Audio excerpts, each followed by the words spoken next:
নিজের বিছানায় মাথা রেখে নীরবকে গুটিসুটি হয়ে ফ্লোরে বসে থাকতে দেখে প্রাপ্তির মাথায় আকাশ ভেঙে পড়াটা হয়তো স্বাভাবিক,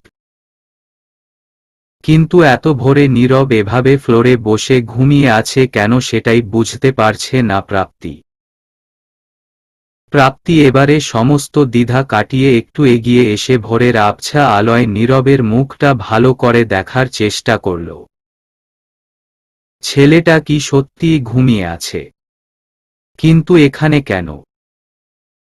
ওর তো পাশের রুমে থাকার কথা। কিছু কি হয়েছিল রাতে? প্রাপ্তি কি ব্যথায় কাতরে উঠেছিল রাতে? সেই শব্দেই কি ও ছুটে এসেছে? কিন্তু পাশের রুমে কি প্রাপ্তির দুর্বল কণ্ঠের গোঙানিটা পৌঁছাবে? মনে তো হয় না। তাহলে কেন এসেছে নীরব? এতগুলো বছরের বন্ধুত্বের টানে? নাকি ডাক্তার হওয়ায় নিজের দায়িত্ববোধ থেকে ছুটে এসেছিল মাঝরাতের কোনো একটা সময়ে? প্রাপ্তি নীরবের ঘুমন্ত বিষণ্ণতার ছায়া পড়া মুখটা গভীর কৌতূহল নিয়ে পর্যবেক্ষণ করার ফাঁকেই নীরবের চোখের পাপড়ি জোড়া একবার কেঁপে উঠল। প্রাপ্তি কিছুটা অবাক হয়ে সেটাও দেখল। সময়টা যেন থমকে গিয়ে একটু ধীর গতিতে চলছে মনে হলো প্রাপ্তির কাছে। নয়তো চোখ মেলে তাকাতে এতটা সময় লাগে কারো। প্রাপ্তি কিছুটা সরে এসে নীরবের মুখের দিকে তাকাতেই আবছা আলোটা আরও কিছুটা স্পষ্ট হতে শুরু করেছে। নীরবও চোখ মেলে তাকিয়েছে। প্রাপ্তিকে বিছানায় বসা টের পেয়ে নীরব সরে এসে ফ্লোরে ঠিক করে বসে পড়ল। প্রাপ্তির মনে যে কত শত প্রশ্ন জমেছে সেদিকে যেন বিন্দুমাত্রও নজর নেই নীরবের। সে নিজের নামকে সার্থক করার জন্যই কিনা কে জানে ধীরে ধীরে ফ্লোর থেকে উঠে বিছানায় বসে পর্দা ঢাকা জানলাটার দিকে তাকাল। নীরবের এমন কাজে প্রাপ্তি রীতিমতো হতভম্ব হয়ে ওর দিকে তাকিয়ে আছে। কিছুক্ষণের জন্য নিজের সমস্ত ক্লান্তি, দুর্বলতা আর ব্যথা সবই যেন ভুলে গেছে মেয়েটা। তোমার এখন কেমন লাগছে প্রাপ্তি? এখনো টায়ার্ডনেসটা আছে? আর শ্বাসকষ্টটা?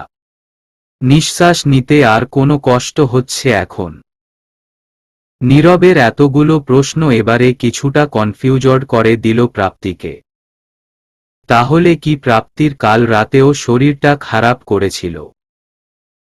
সেটাই কোনোভাবে জানতে পেরে নীরব এসেছে। কিন্তু জানবে কিভাবে? তুমি এত সকালে এখানে কি করছো? তোমাকে দেখে তো মনে হচ্ছে ভীষণ টায়ার্ড তুমি। রাতে ঘুমাওনি? আজব। আমি তোমাকে কি জিজ্ঞেস করছি আর তুমি কি আনসার দিচ্ছ? যেটা জিজ্ঞেস করেছি সেটার উত্তর দাও। আর বাড়িটা যেহেতু আমার সেহেতু যে কোনো সময় যে কোনো রুমেই আমি আসতে পারি। এতে এত অবাক হওয়ার কি হয়েছে সেটাই তো আমি দেখছি না। লুক মিস্টার নীরব, বাড়িটা তোমার হতে পারে, কিন্তু এই মুহূর্তে রুমটায় আমি থাকি। আমার মনে হয় না এভাবে আমার পারমিশন ছাড়া তুমি রাতে বিরাতে আমার রুমে আসতে পারো। বাড়ির মালিক হিসেবে নাইবা আসলাম, কিন্তু ডাক্তার হিসেবে রোগীর রুমে আসতেই পারি তাই না? রাত বলে রোগী মরে যাচ্ছে জেনেও রুমে আসতে পারবো না, এটা কোথায় লেখা আছে? আমি মরে যাচ্ছিলাম, তাহলে বাঁচাতে গেলে কেন? মরেই না হয় যেতাম, সব ঝামেলাই চুকে যেত। প্রতিদিন এত এত কষ্ট ভোগ করতে হতো না। মরার চেষ্টাটাই তো করছো তুমি, তাই না প্রাপ্তি? দুটো দিন আমি নিজ হাতে ওষুধ খাইয়ে দিয়েছি বলে মাঝখানে ঠিক ছিলে। কাল আবার ওষুধ খাওনি কেন বলবে আমাকে? আমার কথা কি পাত্তা দিতে ইচ্ছে করে না তোমার? ওষুধ খেয়ে কি হবে নীরব? বড় জোর আরো কয়টা দিন বেশি বাঁচব। তার কি কোনো দরকার আছে? 100 বার দরকার আছে, 1000 বার দরকার আছে। কি দরকার নেই সেটা কি তোমার কাছ থেকে শিখতে হবে আমাকে? শরীরের মধ্যে কি মরণ বিষ বয়ে বেড়াচ্ছ তার কোনো ধারণা আছে তোমার? নেই, বিন্দুমাত্র ধারণা নেই তোমার। ধারণা থাকলে একটা খুনির জন্য নিজে মরতে চাইতে না। কে খুনি? আমি কারো জন্য মরতে চাইছি না। কারো জন্য মরতে চাইছো না। কথাটা আমার দিকে তাকিয়ে বলো তো প্রাপ্তি। আমি সমানে চেষ্টা করে চলেছি যাতে তোমাকে সুস্থ করে তোলা যায়। রাত নেই, দিন নেই, দেশের বিদেশের কয়েক শত ডাক্তারের সাথে কনসাল্ট করছি যাতে তোমার শরীর থেকে শেষ বিন্দু বিষটুকুও একেবারে নষ্ট করে দিতে পারি। আর তুমি সমানে আমার চেষ্টাটাকে বিফল করতে উঠে পড়ে লেগেছ। এই মেয়ে, কি চাওলি তুমি? কি চাও? মরতে চাও? মরতে চাইলে বলো, আমি না হয় তোমাকে খুন করে ফাঁসিতে ঝুলব। কিন্তু তোমাকে সুস্থ না করে আমি কাউকে তোমার ক্ষতি করতে দিব না। এমনকি তোমাকেও নয়। নীরব রাগের মাথায় চিল্লাচিল্লি করে সবসময় কিছু না কিছু বলে। প্রাপ্তি খুব একটা সেসবে পাত্তা দেয় না। কিন্তু আজকের কথাগুলো কেমন যেন লাগছে প্রাপ্তির। বিশেষ করে খুনি শব্দটা বড্ড বেশি লাগছে প্রাপ্তির কানে। নীরব যে কথাটা প্রহরকে মিন করে বলেছে সেটা বুঝতে বাকি নেই প্রাপ্তির। কিন্তু প্রহরকে খুনি বলল কেন? প্রাপ্তিকে নীরব নিজের দিকে ফিরিয়ে নিয়েছে ততক্ষণে। রাগে ছেলেটার চোখ মুখ টকটকে লাল হয়ে গেছে। কি হলো? বলো, মরতে চাও তুমি? সেটার ব্যবস্থাও আমি করে দিব প্রমিস। কিন্তু না অন্য কারো দায় আমি ঘাড়ে নিব, আর না ডাক্তার হিসেবে নিজেকে ব্যর্থ প্রমাণ করতে দিব কাউকে। অন্য কারো দায় মানে? আমার যে রোগটা হয়েছে সেটা প্রতিনিয়ত আমাকে মৃত্যুর দিকে ঠেলে দিচ্ছে নীরব। এটা শুধুমাত্র আমার ভাগ্যের পরিহাস। আমি মরে যাব, এখানে তো কারো দায় নেই নীরব। দায় আছে কি নেই সেটা ডাক্তার হিসেবে আমি ভালোই জানি। জানি বলেই তোমাকে এই কারাগারের মতো ঘরবন্দি করে রেখেছি। তোমার কি মনে হয় তুমি পালিয়ে যাবে বা সুইসাইড অ্যাটেম্প্ট করবে বলে আমি তোমাকে 24 ঘন্টা নজরে নজরে রাখি? না প্রাপ্তি, না। আমি এত হতাভাগা একজন ডাক্তার যে কি হয়েছে সেটা আমি তোমাকে বলতেও পারছি না। আমার লিউকোমিয়া হয়েছে নীরব। Last stage. আর কি বলবে তুমি? সব রিপোর্ট তো তোমার কাছেই আছে। জাস্ট শাট আপ প্রাপ্তি। ডক্টর আমি, তুমি নও। কোনটা লিউকোমিয়া আর কোনটা পয়জন সেটা বোঝার মতো যথেষ্ট ডিগ্রি নিয়েই আমি ডাক্তারি করছি। Are you going mad Nirob? Poison মানে কি? কি সব আবোলতাবোল বলা শুরু করো তুমি সব সময়? উফ। রাতে নির্ঘাত ঘুম হচ্ছে না তোমার? তাই যা ইচ্ছে বলছো। আঙ্কেল সব টেস্ট করিয়ে তারপর 3 মাস সময় বেঁধে দিয়েছে আমাকে নীরব। তাও আবার ফিক্সড টাইম না। হয়তো কাল সকালের সূর্যটাও আমি দেখতে পাবো না। নীরব এবারে রাগের চোটে প্রাপ্তির একটা হাত মোচকে ধরে প্রাপ্তির চোখে চোখ রাখল। প্রাপ্তি হাতে ব্যথা পেয়ে হাত ছাড়িয়ে নেয়ার চেষ্টা করল নীরবের হাত থেকে। নীরব ছাড়ার পাত্রই না। প্রাপ্তির হাতটা শক্ত করে ধরে টানতে টানতে রুমটা থেকে বের করে অন্য একটা রুমের দিকে নিয়ে চলল নীরব। প্রাপ্তির এত কষ্ট হচ্ছে সেদিকে খেয়ালই নেই ছেলেটার। আরে ব্যথা পাচ্ছি আমি নীরব। কোথায় নিয়ে যাচ্ছ এভাবে? আচ্ছা ছাড়ো না, আমিই যাচ্ছি তোমার সাথে। হাতে লাগছে তো খুব? তোমার আরো লাগা উচিত। আর একটা কথাও বলবা না। একদম চুপ। এখানে দাঁড়াও তুমি। তোমার লিউকোমিয়া আমি তোমাকে দেখাচ্ছি। নীরব প্রাপ্তিকে কথাগুলো বলতে বলতে প্রায় টানতে টানতে একটা রুমে এনে ছাড়ল। চোখ ঘুরিয়ে রুমটা দেখার চেষ্টা করল প্রাপ্তি। ছোটখাটো ল্যাব বলা চলে, এটাকে রুম না বলে। নীরবের বাসায় এমন একটা জায়গা আছে জানতই না প্রাপ্তি। নিজের রুম ছেড়ে এক পাও নড়লে তবে না জানত। নীরব ব্যস্ত হাতে সবকটা ড্রয়ার এলোমেলো করে কিছু একটা খুঁজছে। একসময় পেয়েও গেল জিনিসটা। প্রাপ্তির হাতে কাগজগুলো ধরিয়ে দিয়ে নীরব প্রাপ্তির সামনেই দাঁড়িয়ে নিজেকে শান্ত করার চেষ্টা করছে। প্রাপ্তি ভ্রুকুচকে দেখল কাগজগুলো প্রাপ্তিরই কিছু মেডিকেল রিপোর্ট। রিপোর্টে বেশ কয়েকটা জায়গায় লাল মার্কার পেন দিয়ে আন্ডারলাইন করা আছে। তার পাশে মেজারিংও দেয়া আছে। বাট কিছুই বুঝল না প্রাপ্তি। নীরবের দিকেই রিপোর্টগুলো এগিয়ে দিল প্রাপ্তি। নীরবের এত টানাহেচড়ার কারণে দম আটকে আসতে চাইছে প্রাপ্তির। কিন্তু নীরবকে সেটা বলল নাও। ছেলেটা কি বলতে চায় শুনতে চায় প্রাপ্তি। কিন্তু প্রহরের নামে একটাও ভুলভাল কথা বললে আজ এক্ষুনি এখান থেকে চলে যাবে প্রাপ্তি। মনে মনে সবটা ঠিক করে ফেলল প্রাপ্তি। লিউকোমিয়া মানে ব্লাড ক্যান্সার। রোগটা সম্পর্কে কোনো ধারণা আছে তোমার? কি হয়, কেন হয়? নেই জানি। আমি বলছি শোনো।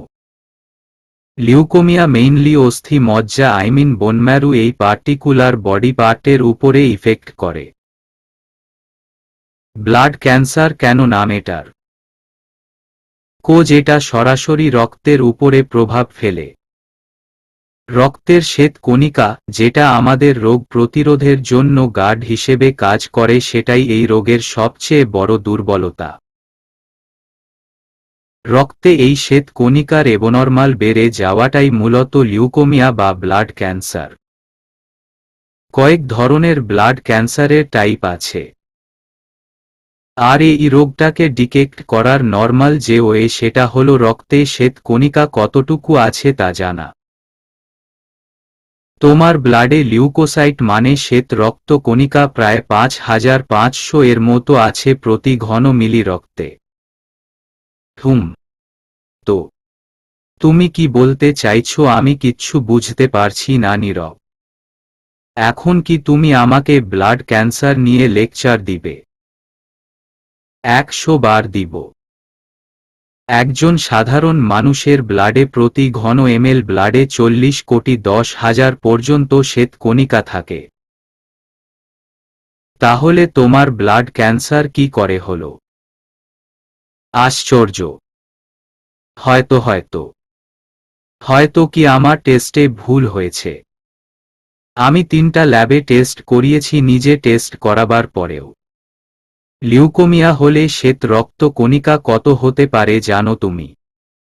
প্রায় 50,000 থেকে 1 লাখ প্রতি কিউবিক ml। পার্থক্যটা বুঝতে পারছো তুমি? আমি কিচ্ছু বুঝতে পারছি না নীরব। কি বলছো? ডক্টর মিথ্যে কেন বলবে? আর আমার অবস্থাটা তো দেখো। লিউকোমিয়া না হলে কি হয়েছে আমার?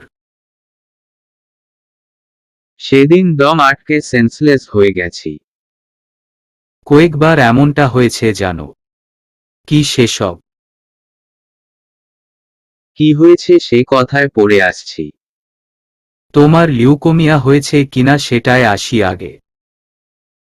ব্লাড ক্যান্সারের কমন কয়েকটা সিম্পটম বলি তোমাকে। তুমি হ্যাঁ বা নাতে উত্তর দাও। তোমার জ্বরও থাকে, আবার শরীর ঠান্ডাও হয়ে যায়। এমন হয়েছে? কই না তো। একটানা টায়ার্ডনেস বা ক্লান্ত থাকো? না। ওষুধ যেদিন মিস হয় সেদিন? ইনফেকশন বা ওয়েট লস? নো। অল্প আঘাতে রক্তক্ষরণ। ধরো নাক দিয়ে ঘন ঘন রক্তপাত। নাক দিয়ে ব্লাড। ওই যে আশ্রমে যেদিন গেলাম, ত্বকে ছোট ছোট লাল র্যাশ পড়েনি? উম্মম। রাতে কি তোমার বেশি বেশি ঘাম হয়? জ্বর ছাড়ছে এমনটাই? কই না। আমি যে তোমাকে টেনে আনলাম এতটা হারে ব্যথা পেয়েছ? মানে ভেঙ্গে গেছে এমন ফিল হয়েছে? ব্যথা পেয়েছি, কিন্তু এমন তো ফিল হয়নি। আসলে টায়ার্ড লাগছে, দম বন্ধ হয়ে আসতে চাইছিল। নাও দ্য লাস্ট পয়েন্ট। এখন নিজের হাতটার দিকে তাকিয়ে বলো, হাতে কোথাও কালশিটে পড়েছে? কোনো দাগ বা ব্লাড জমা হয়েছে? প্রাপ্তি থতমত খেয়ে নীরবের শক্ত করে ধরা জায়গাটা চোখের সামনে তুলে ধরে তাকিয়ে রইল। নীরব শক্ত করে ধরায় হাতটা কেমন লালচে হয়ে গেছে। কিন্তু এটাকে আর যাই হোক কালশিটে পড়া বলতে পারবে না প্রাপ্তি। প্রাপ্তি এবারে নীরবের দিকে তাকালো। কি বলবে কিছুই বুঝতে পারছে না প্রাপ্তি। আসলেই কি ওর লিউকোমিয়া হয়নি? তাহলে ডাক্তার আঙ্কেলের সব রিপোর্ট, উনার 3 মাসের কাউন্টডাউন, ওষুধ, এত এত ইনজেকশন, এসব কি ছিল? এই যে শক্ত করে ধরায় তোমার হাতটা রক্ত জমে লাল হয়ে গেছে, এই সিম্পল কয়েকটা সিম্পটম যার একটাও তোমার মধ্যে নেই। তাহলে তোমার লিউকোমিয়া হয়েছে, এটা জাস্ট একটা মিথ্যে বানোয়াট গল্প। বুঝতে পেরেছ? নীরবের কথাগুলো শুনতে শুনতে প্রাপ্তির আবার আগের মতো দম বন্ধ হয়ে আসতে চাইছে। কয়েক সেকেন্ডের জন্য মনে হচ্ছে কেউ এক বালতি পানিতে ওর মুখটা চেপে ধরে ওকে মেরে ফেলতে চাইছে। প্রাপ্তি বহু কষ্টে হাঁপানি রোগীর মতো নিঃশ্বাস টেনে নেওয়ার চেষ্টা করল রুমে বাতাস থেকে। নীরব প্রাপ্তির মুখের দিকে এতক্ষণ ভালো করে খেয়াল করেনি, তাই এখন প্রাপ্তির মুখটা ঘামে চুপচুপে হয়ে যেতে দেখে এগিয়ে এসে প্রাপ্তিকে ধরে একটা স্ট্রেচারের উপরে শুইয়ে দিল।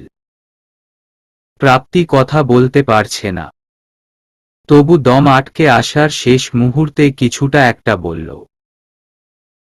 আর সেটা নীরবের কানেও এসে পৌঁছাল। I can't breathe. নীরব প্রাপ্তির কথাটা শেষ হওয়া পর্যন্ত অপেক্ষা করেনি নীরব। ওর বিশাল ল্যাবটা ওর রিডিং রুম হিসেবে বানানো হলেও প্রাপ্তিকে বাড়িতে আনার পর রুমটাকে রীতিমতো হসপিটালের কেবিন হিসেবেই ব্যবহার করছে নীরব। প্রাপ্তির ইমার্জেন্সি সিচুয়েশনের জন্য যা যা লাগবে তার প্রত্যেকটা ইকুইপমেন্ট নীরবের ল্যাবে আছে। নীরব আর এক সেকেন্ডও দেরি না করে অক্সিজেন মাস্কটা প্রাপ্তির মুখে সেট করে একটা ইনজেকশন বের করল ল্যাবের রেফ্রিজারেটর স্টোরটা থেকে। ইনজেকশনটা প্রাপ্তির হাতে পুশ করার প্রায় 10 মিনিট পর প্রাপ্তির শ্বাস প্রশ্বাস নরমাল হতে শুরু করেছে। কয়েক সেকেন্ডের জন্য প্রাপ্তির মনে হচ্ছিল ও বুঝি কোনো অদৃশ্য কোনো জলাধারে ডুবে মরে যাচ্ছিল। এখন আর তেমন দম আটকে আসছে না দেখে প্রাপ্তি অক্সিজেন মাস্কটা খোলার চেষ্টা করল। নীরব প্রাপ্তিকে কাজটা করা থেকে আটকাল। আরও কিছুক্ষণ রাখো মাস্কটা প্রাপ্তি। এখনো স্বাভাবিক হতে কয়েক মিনিট সময় লাগবে তোমার। বলেছি টাইম মতো ওষুধ খেয়ে নিতে। I was feeling like drowning. মনে হচ্ছিল আলিফ লায়লার জিনের মতো অদৃশ্য কিছু আমাকে অদেখা পানিতে চুবিয়ে মারতে চাইছে। কেন হচ্ছে এমন নীরব? আবার হাইপার হচ্ছ কেন? চুপ করে কিছুক্ষণ ওয়েট করো না বাবা, একটু পরেই দেখবে সব ঠিক হয়ে যাবে। নো নো নো, তুমি একটু আগেই বলেছ আমার লিউকোমিয়া হয়নি। তাহলে মেডিডিন কেহ দিচ্ছ? কি হয়েছে আমার? বলবে আমাকে প্লিজ। 3 মাস সময় দিয়েছিল ডক্টর। আধো 3টে মাসও বাঁচার আশা আছে বলে তো শরীর বলছে না। বলবে আমাকে। লিউকোমিয়ার চেয়েও খারাপ ভয়ঙ্কর কিছু কি হয়েছে? কখনো রাইসিন নামের পয়জনটার নাম শুনেছ প্রাপ্তি? কি? প্রাপ্তি কি বলবে বুঝতে পারল না। বোকার মতো নীরবের মুখের দিকে তাকিয়ে রইল। ওর অসুস্থতার মাঝে রাইসিন নামটা এলো কোথা থেকে? রাইসিন, ক্যাস্টর বিনে পাওয়া এই পদার্থটা এতই বিষাক্ত যে মাত্র কয়েক দানাই একজন মানুষের প্রাণ নেবার পক্ষে যথেষ্ট। মাস্টার্ড গ্যাসের মতো রাইসিনও সাইটোটক্সিক, অর্থাৎ মানবকোষে বিষাক্ত করে তোলে। মেইনলি এই পয়জনটা হিউম্যান বডির সকল গুরুত্বপূর্ণ অঙ্গসমূহকে বিকল হয়ে যায়। জাস্ট রেস্ট্রং করে দেয় বডির ইম্পর্ট্যান্ট পার্টগুলোকে। বিষটা বেশ দ্রুত কাজ করে, বাট বিষক্রিয়ায় আক্রান্ত ভুক্তভোগীর মৃত্যু হতে 7-10 দিন সময় লাগে। প্রায়ই দেখা যায় এই বিষের লক্ষণগুলো প্রায় অন্তত 24-48 ঘন্টা পর প্রকাশ পায়। যেমনটা তোমার ক্ষেত্রেও ঘটেছে। নীরবের কথাগুলো শুনতে শুনতে প্রাপ্তির চোখগুলো প্রায় ছিটকে বেরিয়ে আসতে চাইছিল। প্রাপ্তি অক্সিজেন মাস্কটা খুলে ততক্ষণে স্ট্রেচারের উপরে উঠে বসেছে। নীরব প্রাপ্তিকে হালকা করে জড়িয়ে ধরল যেন মেয়েটা দুর্বলতায় জন্য পড়ে না যায়। প্রাপ্তি তখনও অবাক হয়ে নীরবের দিকে তাকিয়ে নীরবের কথাগুলো বোঝার চেষ্টা করছে। প্রাপ্তি, এতক্ষণ কি বলেছ, কেন বলেছ আমি কিছুই বুঝিনি নীরব। কিন্তু আমার ক্ষেত্রেও ঘটেছে, এ কথাটা বললে কেন? রাইসিনের সাথে আমার অসুস্থতার কি সম্পর্ক? তোমাকে হসপিটালে দেখার পর ডক্টরের মুখে লিউকোমিয়া শুনে আমি বেরিয়ে গিয়েছিলাম, খেয়াল আছে তোমার? তোমার যে লিউকোমিয়া হয়নি সেটা আমি তখনই বুঝতে পেরেছিলাম। তোমার অবস্থা দেখে তোমাকে যে সাংঘাতিক কোনো পয়জন দেয়া হয়েছে সেটাও বুঝতে পেরেছি তখনই। রাইসিন বা অন্য এমন কোনো বিষ যা সহজে আইডেন্টিফাই করা যাবে না। আমি তাই কাউকে না জানিয়েই কাজটা করেছি। তোমার ডিএনএ টেস্ট? হোয়াট? তুমি জানতে আমার ওই খারাপ রোগটা হয়নি, তবু তুমি প্রহরকে, ভায়াকে, এমন কি আমাকেও কিছু বলনি? কেন নীরব, কেন? সেসব প্রশ্নের উত্তর পরে দিচ্ছি। আগে আমার কথাগুলো শোনো তুমি। রাইসিন শনাক্ত করা খুবই দুরূহ একটা কাজ। যদিও রাইসিন শনাক্তকরণের কোনো নির্দিষ্ট পরীক্ষা পদ্ধতি এখনও নেই, কিন্তু আক্রান্ত ব্যক্তির ডিএনএ পরীক্ষার মাধ্যমে পরীক্ষকগণ ধরে ফেলতে পারেন তার ওপর এটি প্রয়োগ করা হয়েছে কিনা। টেস্টের রেজাল্ট আসার আগেই তোমার শরীরে রাইসিন প্রয়োগের ফলে লক্ষণগুলোও প্রকাশ পাচ্ছিল। শ্বাস নিতে কষ্ট হচ্ছিল তোমার, ঘাম আর পালমোনারি অ্যাডেমার মানে ফুসফুসে পানি জমতে শুরু করেছে। আর সাথে জ্বর। তুমি বলেছ রাইসিন 20 দিলে 7 থেকে 10 দিনের মধ্যে মরে যেতাম। তাহলে আমি এখনো বেঁচে আছি কি করে নীরব? তোমার নিজের কথাগুলোই তো মিলছে না নীরব। হা, বিশ্বাস করা কঠিন আমি জানি।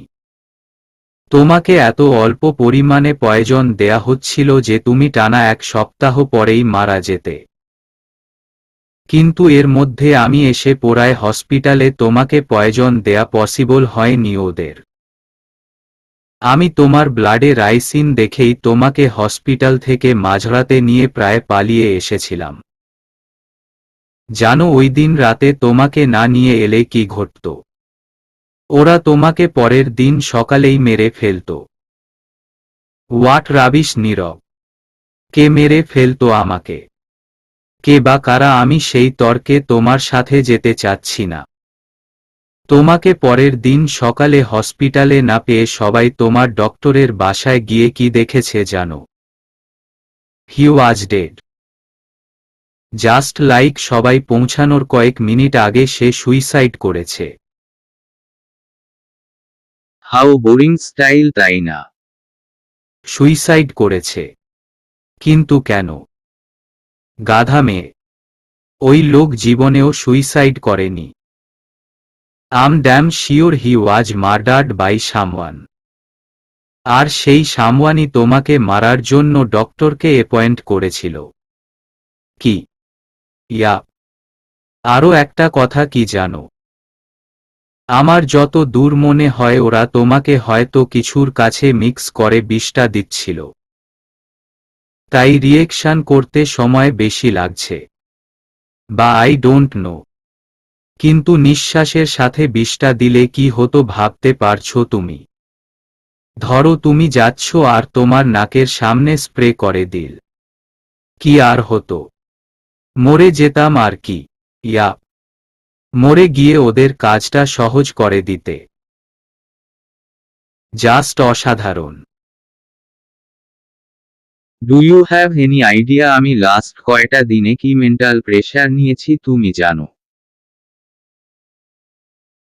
পয়জন যত কমই হোক না কেন সেটার রিয়েকশন কতটা টের পাচ্ছ? তোমার ফুসফুসে পানি প্রায় 60% ফিল আপ হয়ে গেছে। সেটা বের করা কতটা জরুরি জানো তুমি? তাছাড়া ধীরে ধীরে তোমার অন্য অর্গানগুলোও বিকল হতে শুরু করবে। সেটা জানো তুমি? তো এসব আমাকে বলছো কেন? এতই যখন সব জানো তাহলে এতদিন ধরে কিসের অপেক্ষা করছিলে? আমার মরে যাওয়ার। Shut up Prapti. Why should I? তুমি জানার পরেও কাউকে কিচ্ছু বলনি। তোমার মতে যে ডক্টর আমাকে পয়জন দিয়েছে সে নাকি সুইসাইড করেছে, যা কিনা আসলে সুইসাইড নয়, মার্ডার। তো এত সব জেনেও তুমি চুপ করেছিলে কেন? প্রহরকে আর ভাইয়াকে তো বলতে পারতে। নাকি সবটাই তোমার বানানো গল্প? আসলে তুমি নিজেই ইচ্ছে করে একটা অবস্থা তৈরি করছো যাতে তোমার কথাগুলো আমি বিশ্বাস করিনি। কেন করছো এমন? কেন কেন কেন?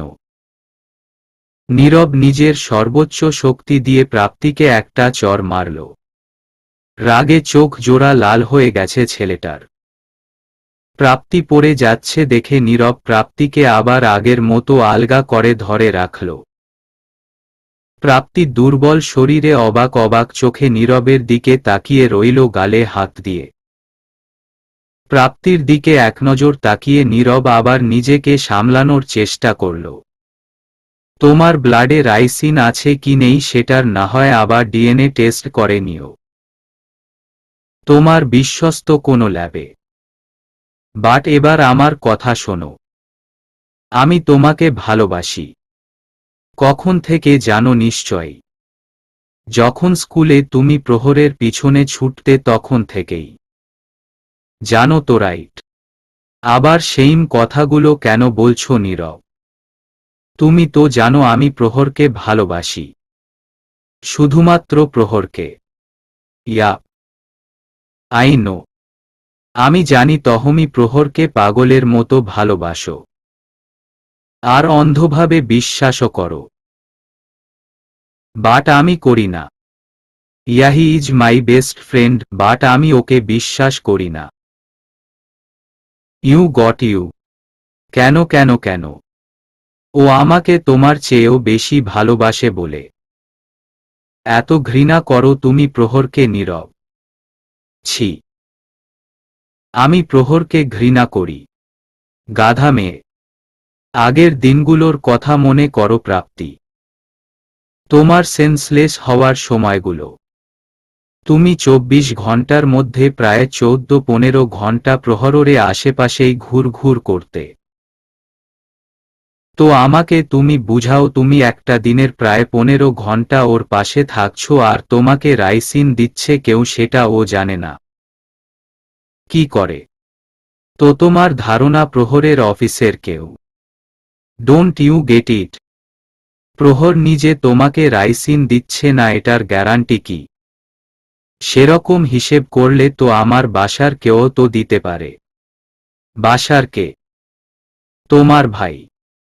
বাবা মা মারা যাওয়ার পর যে তোমাকে কোলে পিঠে করে বড় করেছে, তোমার কষ্ট হবে বলে যে বিয়ে পর্যন্ত করেনি, নিজের পড়ালেখা মাঝপথে থামিয়ে তোমাদের ধ্বংসপ্রায় ব্যবসার খাতার নাম লেখিয়ে নিজেকে প্রতিষ্ঠিত করেছে। আমি জানি না নীরব, কিন্তু প্রহর কাজটা করতে পারে না, কিছুতেই না। কাজটা প্রহর করুক বা ফারহান ভাই বা অন্য যে কেউ, আই ডোন্ট কেয়ার প্রাপ্তি। আমি জাস্ট তোমাকে সুস্থ করে তুলে ওদের প্ল্যানটা ভেস্তে দিতে চাই। বুঝতে পেরেছ তুমি? নীরব কথাগুলো বলে প্রাপ্তিকে পাজাকোলা করে তুলে নিয়ে রুমের দিকে পা বাড়াল। প্রাপ্তি অবাক চোখে নীরবকে দেখছে। কি বলার বা চিন্তা করার মতো মাথা আসছে না প্রাপ্তির। শুধু একটা কথাই জানে, ও প্রহর কিছুতেই এই কাজটা করেনি, করতে পারে না। অন্যদিকে চৌধুরী ভিলায় রাতের ডিনার টেবিলে সবাই একসাথে খেতে বসেছে আজকে। প্রহর চুপচাপ খাচ্ছে আর স্নিগ্ধা টুকটাক এটা ওটা নিয়ে কথা বলছে তিথির সাথে। বাপ মাও নিজেদের মধ্যেই কথা বলছিল। ড্যাড, আমি 12টার দিকে করে বের হব, তুমি এদিকে অফিসটা সামলে নিও। আমি তন্ময়কেও বলে রাখব কাল অফিসে সময় দিতে। এত রাতে যাবার মানে কি? ইম্পর্ট্যান্ট মিটিং যখন দিনে দিনে রওনা হয়ে যেতে। ড্যাড, অফিসে অনেক কাজ ছিল আজকে, জানোই তো। প্রহর, কাজের বাহানা দিবি না একদম। আর যাচ্ছিসই যখন, তাহলে তিথিকেও সাথে নিয়ে যা। বাসায় বসে বসে বোর হয়ে যাচ্ছে মেয়েটা। দুদিন চট্টগ্রামে ঘুরবি, শপিং করবি, তারপর ফিরে আসিস। মিনি ট্রিপ হয়ে যাবে, দুজনের মাইন্ড রিফ্রেশও হবে। ড্যাড, আমি মিটিংয়ে বিজি থাকব সারাদিন। এর মাঝে তিথি উল্টো বোর হবে। বোর হলে হবে, মিটিং শেষ করে সময় দিবি, তাহলেই হবে। আর আমাকে মিটিং শেখাতে আসবি না বেটা। তোর মাকে জিজ্ঞেস কর এভাবে কত মিটিং আমার সাথে অ্যাটেন্ড করেছে তোর মা। তুইও কোনো এক মিটিংয়ের পড়ি। প্রহরের মা পাশ থেকে স্বামীর হাতে আলতো করে একটা থাপ্পড় দিল। পাশ থেকে স্নিগ্ধা, প্রহর আর তিথি তিনজনেই হাসল মুখ টিপে। প্রহরের মা চোখ লাল করে প্রহরের দিকে তাকাতেই বাকিরাও চুপ করে গেল। চুপচাপ বউকে নিয়ে যা, হানিমুনে তো কোথাও গেলি না, এবার অন্তত মেয়েটাকে কোথাও নিয়ে ঘুরে আয়, নয়তো তোর মিটিং ও ক্যান্সেল। আরে মা, আচ্ছা তিথি তুমিই বলো, তুমি যাবে আমার সাথে? দেখো আমার কিন্তু সারাদিন মিটিং থাকবে, কাজে বিজি থাকব, সময় দিতে পারবো না তোমাকে। শোভেবে দেখো ভালো করে। প্রহর গভীর আগ্রহ নিয়ে তিথির মুখের দিকে তাকিয়ে থেকে কথাগুলো বলছে। আর তিথি বোকার মতো ওর দিকে তাকিয়ে আছে। লোকটা হয়তো ওকে নিয়ে যেতে চাইছে না, কিন্তু সবাই মিলে এত জোর করছে তিথিকে যাওয়ার জন্য। কি করবে বেচারি বুঝেই উঠতে পারছে না। ব্যাপারটা এমন যে আগে কুয়া পিছে খাই। যাবে বললে হয়তো প্রহর রাগ করবে, আর যাবে না বললে বাকিরা কি যে উত্তর দিবে মেয়েটা কে জানে। একটা থাপ্পড় দিব প্রহর।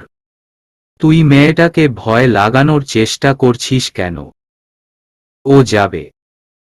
তিথিমা, তুমি প্রহরের সাথে যাও, আমিও দেখি ও কি করে, না নিয়ে যায় তোমাকে। কত সাহস ছেলের! আমার সামনে বসে আমার বৌমাকে এমন ভাবে ভয় লাগাচ্ছে ছেলেটা, যেন মেয়েটা যেতে রাজি না হয়। মায়ের কথা শুনে প্রহর এবারে হেসে ফেলল। তিথির মুখের অবস্থাটা দেখে ইচ্ছে করেই মেয়েটাকে একটু ভয় পাইয়ে দিতে ইচ্ছে করছিল প্রহরের। মেয়েটা সত্যি সত্যি চিন্তায় পড়ে গেছে দেখে প্রহর আর ওকে ঘাটালো না। মিষ্টি করে একটা হাসি দিল তিথির দিকে তাকিয়ে। তাতেই তিথির সমস্ত দ্বিধাদ্বন্দ্ব যেন নিমিষেই কেটে গেল। তিথি প্লেটের ভাত নাড়াচাড়া করে ভাবতে লাগলো কিছু বলবে কিনা। এর মাঝেই মাথায় শাশুড়ির স্নেহের স্পর্শ অনুভব করে মুখ তুলে তাকালো তিথি। শোনো মা, আমার ছেলেটা একটু বেশি ফাজিল, তাই সবসময় ওকে চোখে চোখে রাখবে। আর একটা কথা শোনো, ও যত মিটিং ফিটিং যে কাজের জন্যই বাইরে যাক সাথে যাবে, নিতে না চাইলে জোর করে যাবে। তাতে এক কাজে দু কাজ হয়ে যাবে। এক দুজনের আলাদা করে কিছু টাইম স্পেন্ড করাও হবে তোমাদের, আর এই বদ ছেলের উপরে নজর রাখতেও পারবে।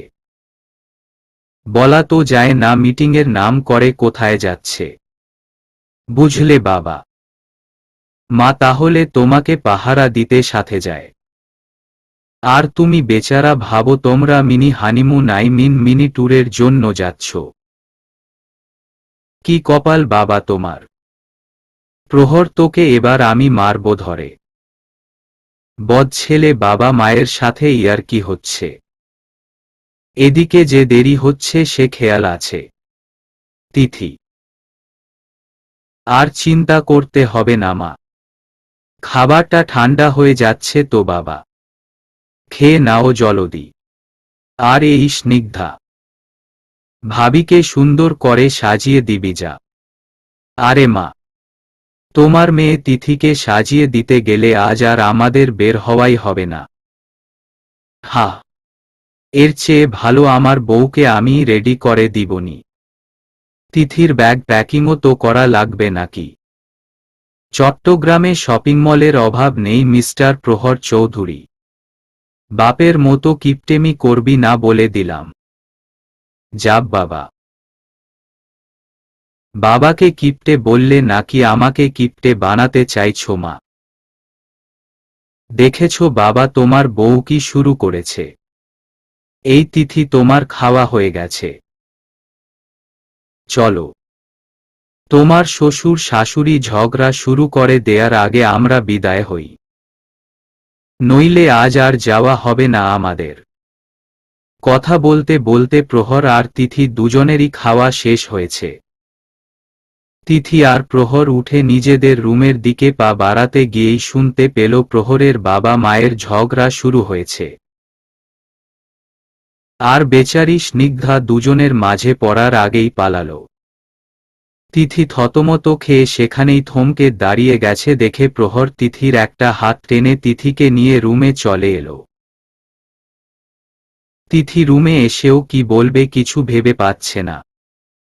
প্রহর তিথির সামনে এসে দাঁড়িয়ে তিথির মুখের উপরে ঝুলে থাকা কয়েকটা চুল সরিয়ে দিয়ে তিথির কোমর জড়িয়ে কাছে টেনে নিল। তিথি অভিমানী চোখে প্রহরের দিকে তাকালো। প্রহর তিথির চোখের অভিমানটা বুঝতে পেরে তিথির নাকে নাক ঘষল। দেখলেন তো ম্যাডাম, মম ড্যাডের টম অ্যান্ড জেরির মতো ঝগড়া। তুমিও আমার সাথে এমন ঝগড়া করার তালে আছো নাকি? ঝগড়া কেন করব? তাহলে গাল ফুলিয়ে কেন আছো এভাবে?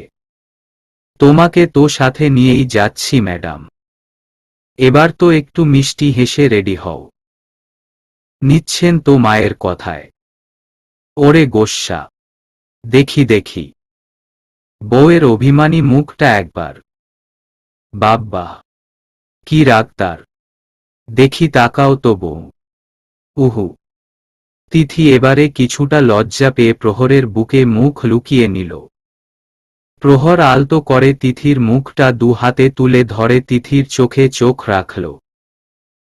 অভিমান যত করতে পারো করে নাও, তোমাকে তো পরে দেখে নিব মেয়ে। তারপর এভাবে মুখ লুকিয়ে নিও আমার বুকে। তোমাকে আমি দেখে নিব মেয়ে, দেখে নিব। শুধু সময় আসতে দাও।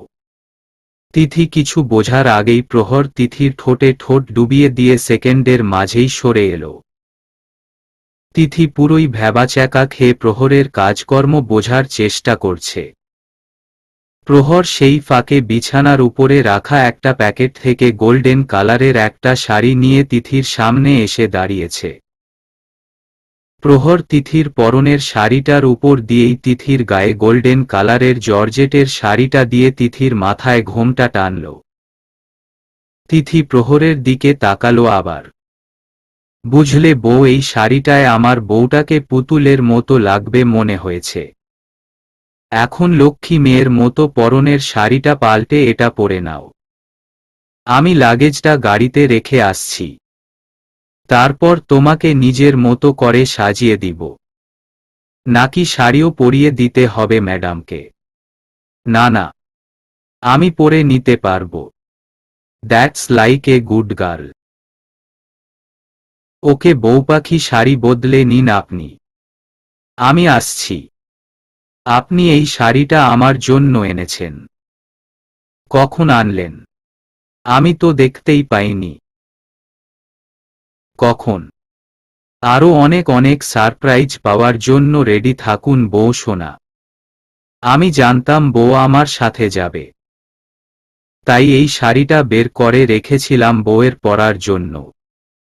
আপনি জানতেন আমি যাব আপনার সাথে, কিন্তু আপনি মিটিংয়ের জন্য। সারপ্রাইজ দেওয়ার পর না হয় উত্তরগুলো দিব।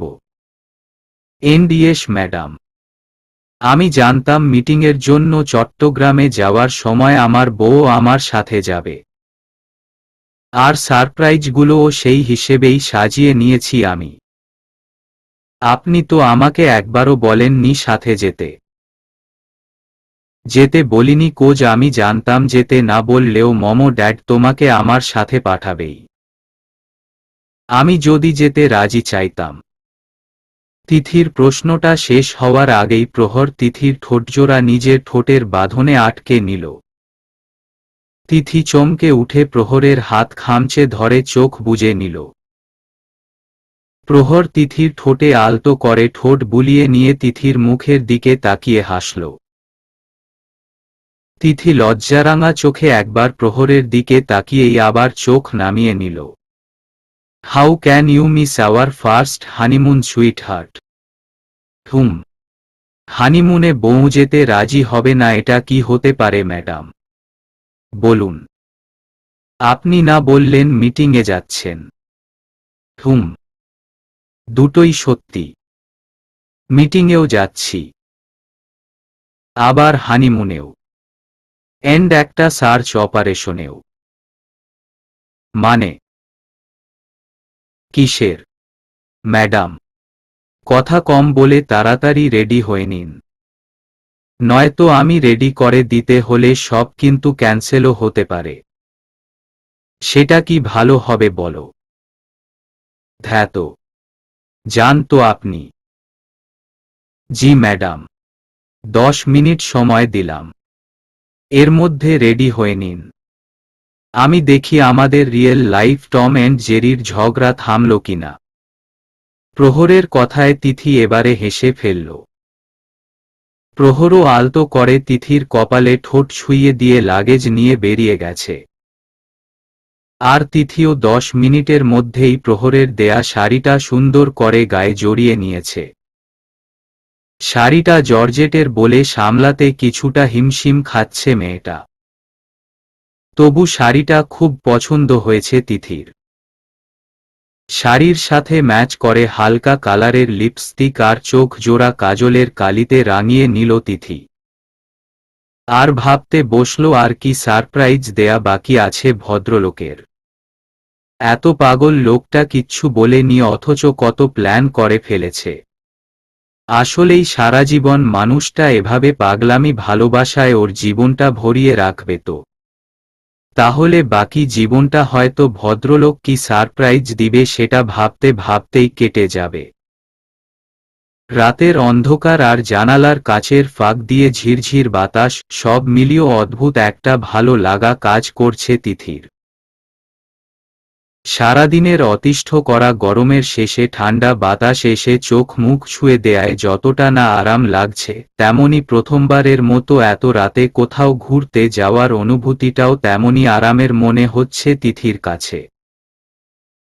আগেরবার যখন সবার চোখের আড়ালে গাড়িতে গুটিসুটি হয়ে শুয়ে নিজের বর্তমান আর ভবিষ্যৎ নিয়ে চিন্তা করছিল তখন দমটা কেমন জানি আটকে আসছিল তিথির।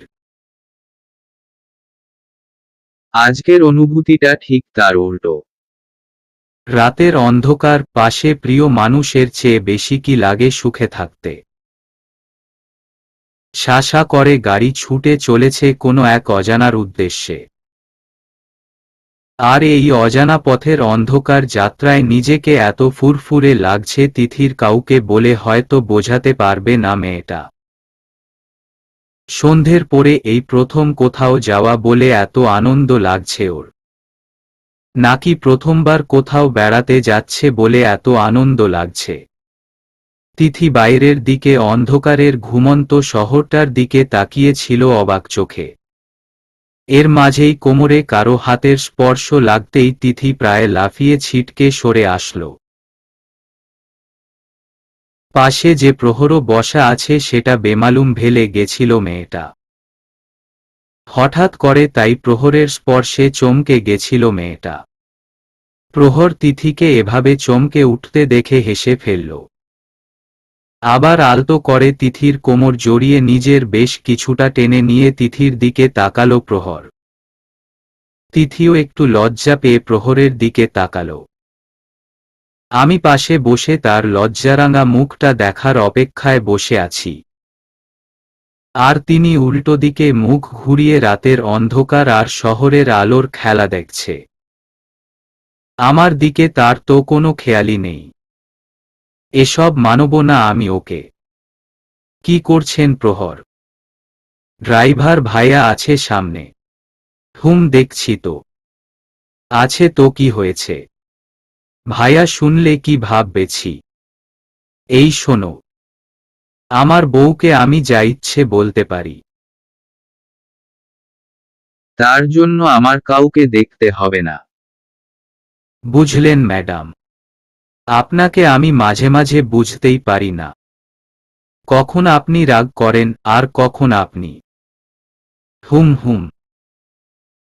সেন্টেন্সটা পুরোটা শেষ করুন ম্যাডাম, তারপর না হয় বুঝিয়ে দিচ্ছি আপনাকে। এত বোঝাতে হবে না। জানেন, আমি এর আগে কখনো এত রাতে কোথাও যাইনি। ছোট্ট আশ্রমটার গণ্ডি পেরিয়ে এত দূরেও কোথাও যাইনি। তাই এই বাতাস, গাড়ির এত স্পিড, পাশের গাড়িগুলোর পাল্লা দিয়ে এভাবে ছুটে চলা, অন্ধকারে ঢাকা শহর সব এত দারুণ লাগছে আমার। আমি আপনাকে বলে বোঝাতে পারবো না। জানি তো, তোমার ভালো লাগবে বলেই তো রাতে জার্নি করছি আমরা। যেন বউপাখিটা রাতের শহরটা দেখে মুগ্ধ হয়। আর আমি তার অবাক বিস্মিত মুখটা দু চোখ ভরে হৃদয়ে জুড়িয়ে দেখতে পারি। আপনার না অফিসে কাজ ছিল? কাজ আর কি, বসে বসে প্ল্যান করেছি কি করব, কোথায় যাব। মানে কি? আপনার মিটিং? মিটিং বেশিক্ষণ না তো, 10টা থেকে মিটিং। ঠিক করে বলতে গেলে যাওয়া আসা আর কথা বলতে যতটা সময় লাগে ওই আর কি। তারপর দুপুরে লাঞ্চ করে আবার বের হব। আবার বের হব মানে? কোথায় যাব? যাব আর কি, হানিমুনে যখন এসেছি কয়েকটা দিন ঘুরবো না বলো? এই শোনো, আমি যা বলবে চুপচাপ শুনবে। কোনো প্রশ্ন করবে না একদম, বুঝলে? কোনো তালবাহানা এবারে শুনবো না। তালবাহানা কখন করলাম আমি? করো, বুঝি আমি। আর বললাম না প্রশ্ন করবে না, আবার প্রশ্ন করছো আবার। ওহ আচ্ছা। আর এই রাতের শহরটা ভীষণ মায়ে ভরা মানলাম, তাই বলে সারাক্ষণ বাইরের দিকে তাকিয়ে থাকবে? আমি কি দোষ করলাম? মানছি আলো আঁধারি আর বাতাসের খেলা দারুণ লাগছে তোমার, তাই বলে আমাকে এভাবে দূরে ঠেলে দিবে? মানব না বলে দিলাম। এত অবহেলা মানব না। দূরে কখন ঠেলে দিলাম। এই যে বাইরের দিকে হা করে তাকিয়ে আছো। আমি যে একটা জলজ্যান্ত মানুষ পাশে আছি সে খেয়াল আছে আপনার? আসলে আসলে নকলে বাদ। তুমি দেখো তোমার প্রকৃতির মোহময়ী সৌন্দর্য, কিন্তু আমাকেও তোমাকে দেখতে দাও। রাতের আধায় ছুঁয়ে দিতে চাও, আপত্তি নেই। তোমাকেও একটু তোমায় ছোঁয়ার পারমিশন দাও। খোলা জানালা দিয়ে আসা হাওয়ার দমকে তোমার চুলগুলো উড়ে এসে আমার চোখে মুখে এসে পড়ুক। আমি দারুণ আদরে তোমার চুলগুলো সরিয়ে দেয়ার বাহানায় হলেও তোমার কপালে আঙুল ছুঁইয়ে দিয়ে তোমার মনে কাঁপন ধরাতে চাই।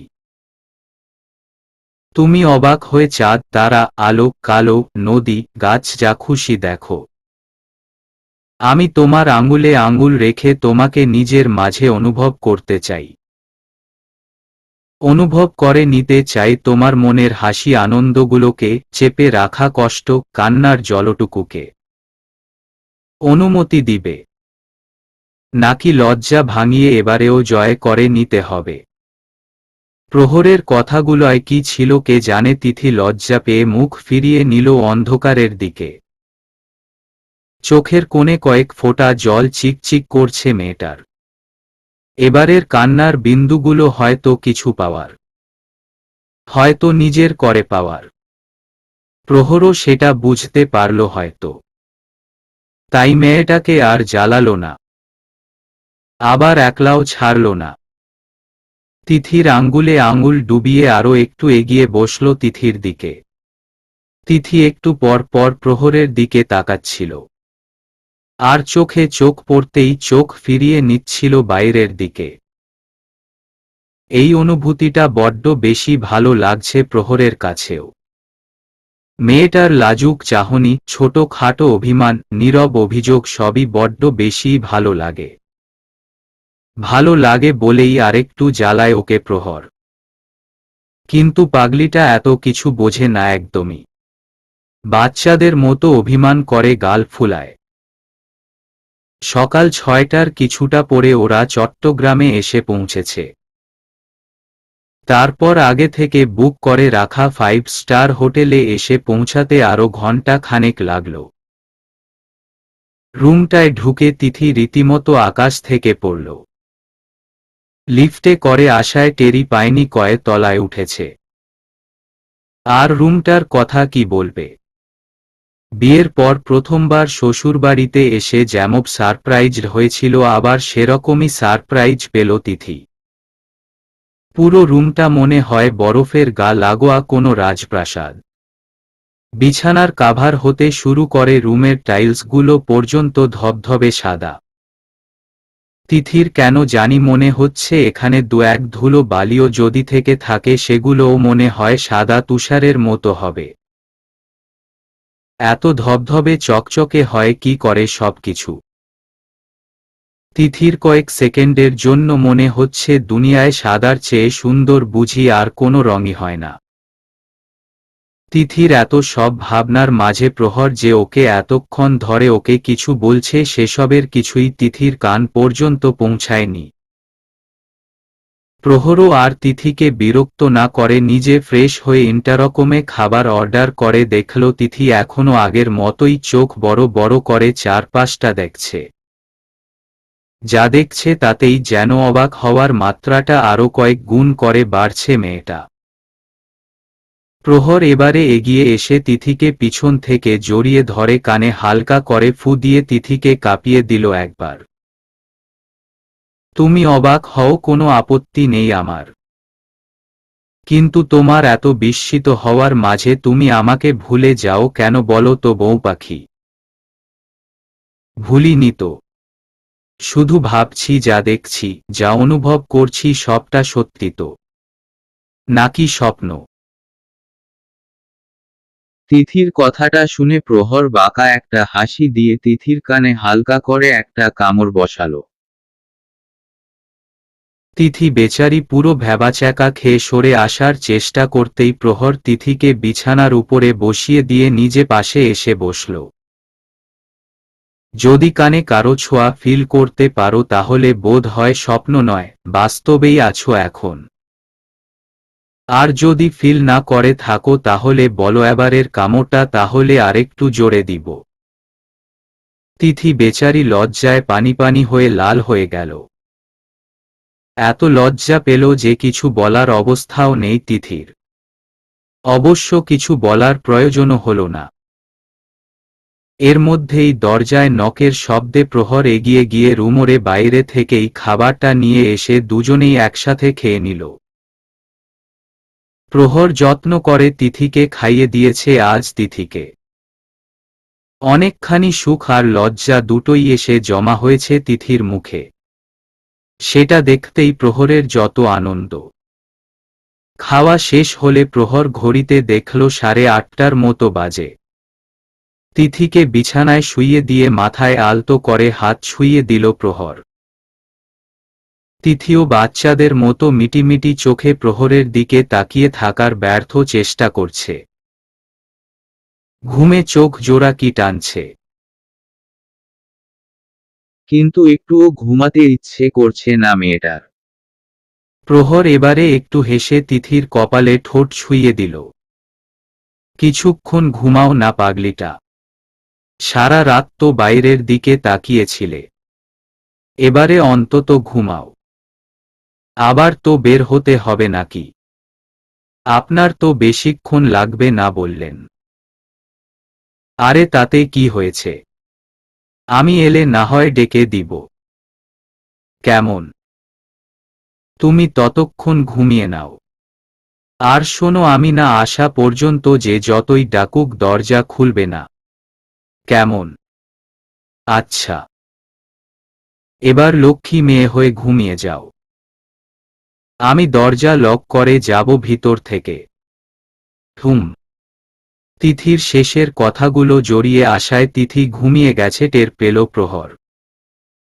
তিথির গায়ে হালকা করে একটা চাদর জড়িয়ে দিয়ে রেডি হয়ে বের হলো প্রহর। রুমের দরজাটা লক করল ভিতর থেকে। বেরিয়ে আবার চেক করল ঠিক মতো লক লেগেছে কিনা। ড্রাইভার ফ্রেশ হয়ে নিচেই অপেক্ষা করছিল প্রহরের আসার। গাড়িতে নিজের গন্তব্যের দিকে যেতে যেতে ভাবছে প্রহর। তিথিকে পুরো সত্যিটা না বলায় নিজেকে কেমন যেন অপরাধী লাগছে প্রহরের কাছে। চট্টগ্রামে আসার পিছনে শুধু যে তিথিকে সারপ্রাইজ দেয়াই উদ্দেশ্য নয়, এটা কি তিথিকে বলা উচিত? বললে তিথি কিভাবে রিঅ্যাক্ট করবে? প্রহরকে ভুল বুঝে রাগ করবে? নাকি ব্যাপারটা নিয়ে মাথা না ঘামিয়ে প্রহরের কথাগুলো শুনবে? প্রহর ঠিক করে উঠতে পারছে না তিথির সাথে কথাগুলো শেয়ার করবে কিনা। কিন্তু নিজের মাঝে কথাগুলো চেপে কেমন যেন দম আটকে আসতে চাইছে প্রহরের। কারো সাথে মন খুলে কথাগুলো বললে হয়তো নিজেকে একটু হলেও হালকা লাগত। কিন্তু কাকে বলবে? কাকে বললে নিজের মনের পাথরের মতো বোঝাগুলো কয়েক মুহূর্তের জন্য হলেও হালকা করতে পারবে প্রহর? তিথিকে। কিন্তু মেয়েটা কি বুঝবে? নাকি কষ্ট পাবে? তুমি এত পানসা কেন বলো তো বউ পাখি? আমরা এতক্ষণ হলো গাড়িতে করে কোথাও একটা যাচ্ছি, অথচ তুমি একবারের জন্যও জানতে চাওনি আমরা কোথায় যাচ্ছি, কেন যাচ্ছি। ব্যাপারটা কি বলো তো তিথি? বেড়াতে যাচ্ছি সেটা নিয়ে তোমার কি কোনো আগ্রহ নেই? নাকি হুট করে আসায় ভালো লাগছে না? কোনটা? ঘণ্টাখানেকের মধ্যে ফিরবে বলে গেলেও হোটেলে ফিরে আসতে প্রহরের প্রায় দুপুর হয়ে গেছে। এসে দেখল তিথি তখনও ঘুমিয়ে আছে। তিথিকে ঘুম থেকে ডেকে তুলে দুজনে মিলে লাঞ্চ শেষ করে কিছুক্ষণ রেস্ট নিয়ে বিকেলের দিকে তিথিকে নিয়ে বেরিয়েছে প্রহর। ড্রাইভারকে নিয়ে আসেনি। দুজনেই রওনা দিয়েছে, 2 ঘন্টা হয়ে গেছে।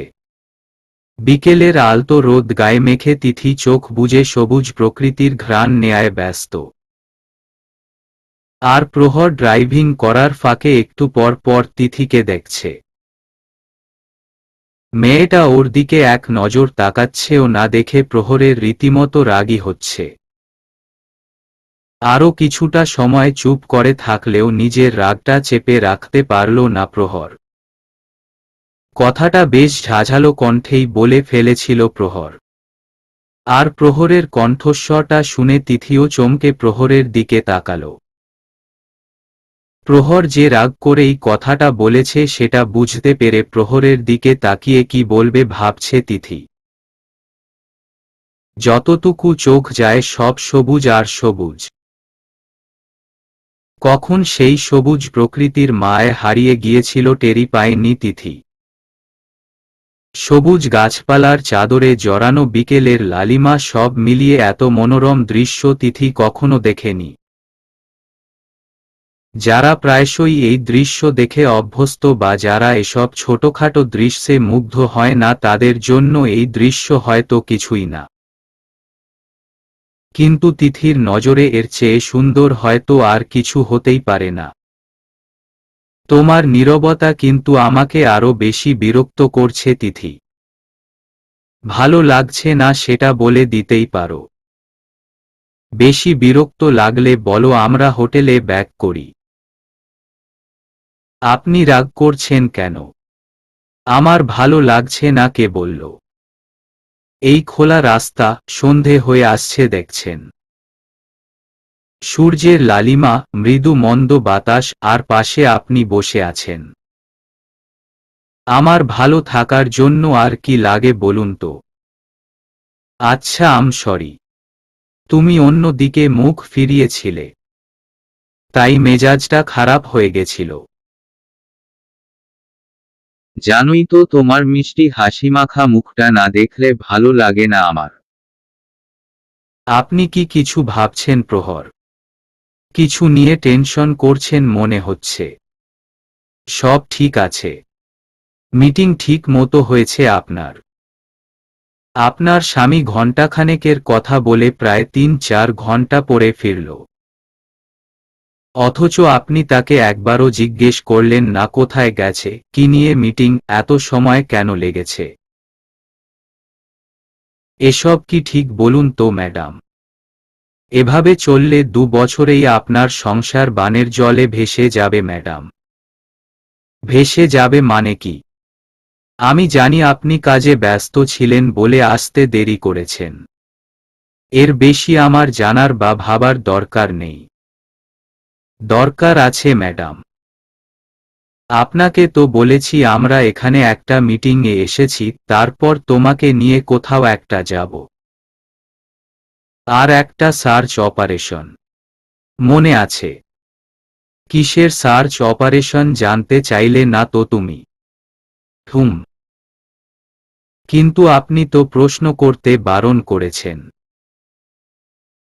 তবু জানতে ইচ্ছে করছে না তোমার? ধরো বেড়াতে নিয়ে এসে তোমাকে ফেলেই আমি বাড়ি ফিরে যাই যদি। মানে? আমাকে রেখে আপনি বাড়ি ফিরে যাবেন মানে কি? এই ধরো আমি মিটিংয়ের কথা বলে চট্টগ্রামে এসেছিলাম। এতক্ষণ প্রকৃতির মাঝে ডুবে থাকতে গিয়ে তুমি এটা খেয়াল করোনি আমরা এই মুহূর্তে কোথায় আছি? চট্টগ্রাম শহরে যে নেই আমরা এটাও তুমি জানো না। অবশ্য চট্টগ্রামে থাকলেও একটুও তফাতে হতো না আই থিঙ্ক। কোজ তুমি নিজেই আমাকে বলেছ এর আগে আশ্রমের বাইরে কখনো যাওনি। তাই তোমাকে একা এখানে যে কোনো জায়গায়তে ফেলে রেখে গেলেও তুমি বাড়িতে পৌঁছাতে পারবে না, কি বলো? কি বলছেন এসব? তাছাড়া তোমার সাথে কোনো মোবাইল নেই, বাড়ির কারো নাম্বার তোমার জানা নেই যে কল করে কারো থেকে হেল্প চাইবে। আমি তো ভালো মানুষের মতো দুদিন পরে ফিরে গিয়ে বলবো তুমি নিজে থেকে কোথায় চলে গেছো। আমি দুদিন ধরে সমস্ত জায়গায় তন্ন তন্ন করে খুঁজেও পাইনি তোমাকে। দুদিন পরে হোক বা 10 দিন বা কয়েক বছর যত সময় লাগুক না কেন আমি ঠিক খুঁজে খুঁজে আপনার কাছে পৌঁছে যাব প্রহর। তবে সেটা সম্ভব নয় কখনোই।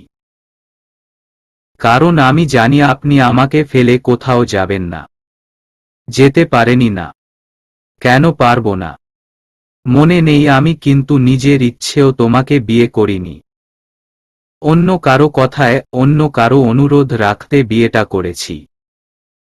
তাহলে ফেলে চলে যেতে কি কোনো বাধা থাকার কথা? 8টা বছরের ভালোবাসা যদি আমাকে বাঁধনে বাঁধতে না পারে তাহলে অনুরোধের সম্পর্কটা কি করে তোমার সাথে বেঁধে রাখবে বলো? প্রহরের প্রশ্নটা শুনে তিথি একদম চুপ করে গেছে। প্রহর ওকে ফেলে যাবে এই ভয়টা তিথির নেই। জানে প্রহর ইচ্ছে করে ওকে জ্বালাতন করার জন্যই এসব বলছে। কিন্তু তবু কথাগুলো শুনে তিথির বুকের ভিতরটা কেমন মোচড় দিয়ে উঠছে।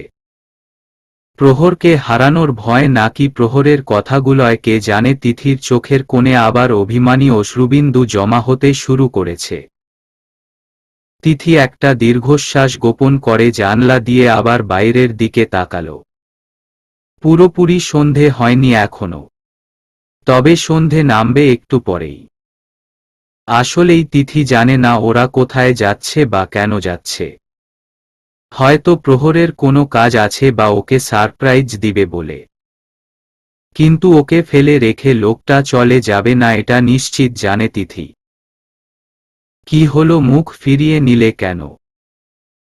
এভাবে উল্টো দিকে মুখ ভার করে তাকিয়ে থাকলে কিন্তু সত্যি সত্যিই এখানে রেখে চলে যাব বলে দিলাম ম্যাডাম। আপনি যদি আমাকে ফেলে চলে যেতে চান তাহলে তো কিছু করার নেই। তবে যদি চলে যান তাহলে আটকাবো না আপনাকে। আপনার ফিরে আসার অপেক্ষা করব ঠিকই, কিন্তু ফিরে যাব না কখনোই। যে বাঁধনে বাঁধতে পারিনি সে বাঁধন ছেঁড়ার ভয় করব কি করে বলুন? হোয়াট? তিথির কথায় প্রহর এতটা অবাক হয়েছে যে প্রহর হুট করেই গাড়িটা ব্রেক ধরে গাড়ি থামিয়েছে। সিলবেল্ট বাঁধা না থাকলে তিথি ব্যথা পেত নিশ্চিত। প্রহরের এভাবে গাড়ি থামানোয়ও তিথি কিছু না বলে প্রহরের দিকে চুপ করে তাকিয়ে রইল। ভদ্রলোক আবার রেগে যাচ্ছেন সেটা বুঝতে বাকি রইল না তিথির। উল্টোপাল্টা কিছু বলে লোকটাকে আরও রাগিয়ে দেয়ার সাহস তিথির নেই। প্রহর তিথির মুখের দিকে কিছুক্ষণ তাকিয়ে থেকে তিথির দিকে এগিয়ে এসে সিটবেল্টটা খুলে দিয়ে তিথির দিকে তাকাল। নামো এখানে, বলছি না নামো। তুমি তো বিশ্বাস করো যে আমি তোমাকে একা রেখে চলে যেতে পারি, তাই না?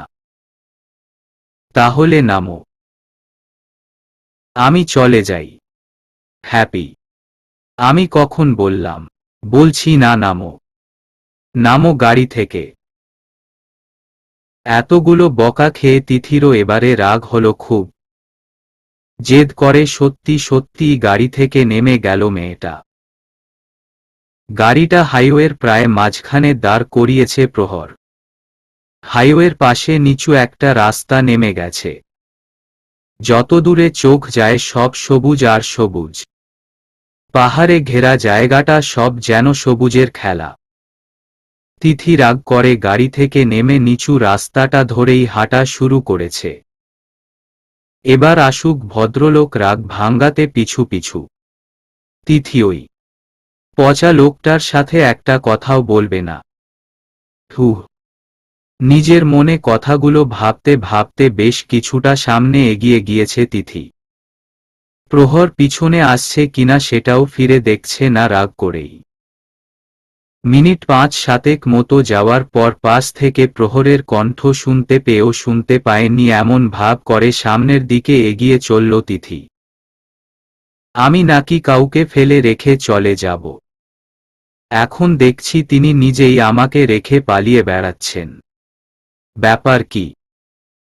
তিথি কিছু না বলে এগিয়ে যাচ্ছে দেখে প্রহর চট করে তিথির একটা হাত টেনে নিজের কাছে টেনে এনে তিথির চোখে চোখ রাখল। কি ম্যাডাম, রাগ আপনার করার কথা নাকি আমার? আগেরবারের শাস্তিটা কিন্তু এখনো বাকি মনে আছে। কেউ ফেলে যাবে বলে আবার আসছে কেন পিছু পিছু? কেন যেতে পারবেন না সেটার তো আসলেই কোনো কারণ নেই, তাই না? তাহলে চলে গেলেই তো হয়। ওহ আচ্ছা, চলে গেলে খুশি হবেন তাহলে? বললাম তো, কেউ রেখে যেতে পারলে যাক না। আমি কি ধরে রেখেছি তাকে? কেন ধরে রাখবে না? কেন? সেই মানুষটা কি করছে, কেন করছে এসব প্রশ্ন করবে না কেন তুমি? কেন চোখে চোখ রেখে দৃঢ় কণ্ঠে জানতে চাইবে না কোনো সাহসে তোমাকে একা ছাড়ার কথা বলি আমি? হুম, শুধু রাগ করে মুখ ফিরিয়ে নিলে হবে? নিজের জিনিসটা কবে নিজে আগলে রাখতে শিখবে বলো তো মেয়ে? 8 বছরের ভালোবাসা যদি আপনাকে বাঁধনে বাঁধতে না পারে, তাহলে অনুরোধে গড়া একটা সম্পর্ক কি করে আপনাকে তার সাথে বেঁধে রাখবে বলুন? বাহ, বউ দেখছি টিজ করা শিখে গেছে। কিন্তু ম্যাডাম, এভাবে গাল ফুলিয়ে নিলে তো হবে না বউ পাখি। মিষ্টি হেসে বলে দেখুন, আপনার জন্য জীবনও দিয়ে দিতে পারি আপনি যদি চান। বাজে কথা বলবেন না তো। ছাড়ুন। আরে বাবা, চললে কোথায়? সামনেই পাহাড়ের গা বেয়ে নদী নেমে গেছে। সন্ধেও হয়ে গেছে। অন্ধকারে ভালো করে বুঝতে পারবে না কোনো দিক দিয়ে ফিরতে হবে। আমি ফিরছি আপনাকে কে বলল? আমি তো আজীবন এখানেই থাকবো জনাব। জায়গাটা আমার অসম্ভব পছন্দ হয়েছে। শুধু এই পাহাড় দেখেই এত পছন্দ হলে বান্দরবন পুরোটা ঘুরে দেখলে কি করবে সেটাই ভাবছি। পরে দেখা যাবে তুমি সত্যি সত্যিই ফিরতে চাইবে না। কেন যে তোমাকে সারপ্রাইজ দিতে বান্দরবন আসলাম কে জানে। বান্দরবন মানে? আমরা বান্দরবন এসেছি। সত্যি? তিথি চোখ বড় বড়কে আশপাশটা একবার দেখে নিয়ে আবার প্রহরের কাছে এসে প্রহরের হাতে ঝাঁকি দিয়ে প্রশ্নটা করল। মেয়েটার চোখে মুখে এত উত্তেজনার ছাপ দেখতে দারুণ লাগছে প্রহরের। তিথির গালে আলতো করে হাত ছুঁয়ে দিয়ে একটু হাসল প্রহর। তিথি দু হাত দুদিকে ছড়িয়ে দিয়ে চোখ বুজে বুক ভরে নিঃশ্বাস নিল। প্রহর দাঁড়িয়ে তিথির পাগলামি দেখে আবারও হেসে ফেলল। কি মিষ্টি গন্ধ বাতাসে! ইস, মনে হচ্ছে খেয়ে ফেলি একদম। আহোহো, আমি ভাবতেও পারিনি কখনো এই জায়গাটায় আসতে পারবো। Thank you, thank you, thank you. আপনাকে অনেক অনেক থ্যাঙ্কস প্রহর, আমাকে এত সুন্দর একটা জায়গায় নিয়ে আসার জন্য। আর এত সুন্দর একটা সারপ্রাইজ পাবো আমি ভাবতেও পারিনি। সারপ্রাইজ এত পছন্দ হয়েছে ম্যাডামের যে তিনি গাল ফুলিয়ে বিভাগী হয়ে যাচ্ছিলেন। আর এই যে ম্যাডাম, এই মিষ্টি গন্ধটা হলো বৃষ্টির। একটু পরেই ঝুম বৃষ্টি নামবে হয়তো। বৃষ্টি নামার আগে হোটেলে পৌঁছেতে হবে আমাদের। সত্যি বৃষ্টি হবে? আমি ভিজবো প্লিজ। একটু করে ভিজবো প্রমিস। প্লিজ প্রহর, প্লিজ প্লিজ। হায় রে, কোনো বাচ্চার পাল্লায় পড়লাম। হোটেলে ফিরে যত ইচ্ছে ভিজবেন, কিন্তু মাঝরাস্তায় বৃষ্টিতে ভিজবেন নো ওয়ে। চলো। একটু না প্লিজ প্রহর। No means no. তিথি বাচ্চাদের মতো জেদ করছে ভিজবেই বৃষ্টিতে। আর এদিকে সন্ধ্যার লালিমা রংটা ধীরে ধীরে কালচে হয়ে আসছে। হাইওয়ে থেকে বেশ কিছুটা দূরে চলে এসেছে। প্রহর আর কিছু না বলে তিথিকে টুপ করে পাজাকোলা করে তুলে সরু রাস্তাটা দিয়ে হাইওয়ের দিকে হাঁটা শুরু করেছে। আবছা আধারেও তিথির দিকে চোখ পড়তেই দেখলে মেয়েটা ঠোঁট বাঁকিয়ে নিয়ে অন্য দিকে মুখ ফিরিয়ে নিয়েছে। কিন্তু প্রহরের গলায় হাতের বাঁধনটা কিন্তু ঠিকই জড়িয়ে রেখেছে দেখে প্রহরের ঠোঁটের কোণে তৃপ্তির হাসি ফুটল এবারে। পাগলিটা যতই রাগ করুক, অভিমান করুক, দিন শেষে ওর উপরে সমস্ত অধিকার, সমস্ত জোর খাটে শুধু প্রহরের। হোক না কিছু দুষ্টু মিষ্টি মান অভিমান, শুধু এই অধিকারটুকু যেন আজীবন এমনই থাকে। আচ্ছা, আপনি কি খুঁজতে এলেন বললেন না তো? আর মিটিং শেষ হতে এত দেরি হলো কেন সেটাও তো বললেন না।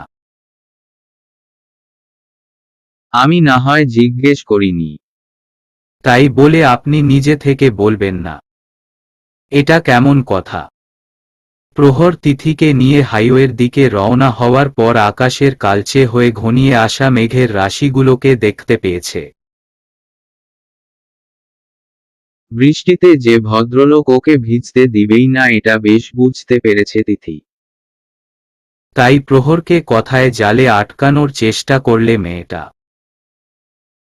কেন ফিরতে দেরি হয়েছে, কোথায় গেছে, কি খুঁজতে এসেছে এসব বলতে বলতে বৃষ্টির কথাটা লোকটা ভুলে যাবে মনে মনে এটাই আল্লাহর কাছে প্রার্থনা করছে তিথি।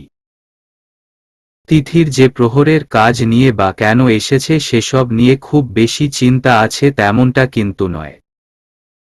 মানুষটাকে চোখ বন্ধ করে ভরসা করতে পারে তিথি। জানে আর যাই হোক এই মানুষটা ওকে কখনোই ঠকাবে না। তাহলে তাকে সন্দেহ করে কষ্টের বোঝা বাড়িয়ে লাভ কি? প্রহর বেশ কিছুক্ষণ চুপ করে থেকে তিথিকে নিয়ে হাইওয়েতে চলে এসেছে।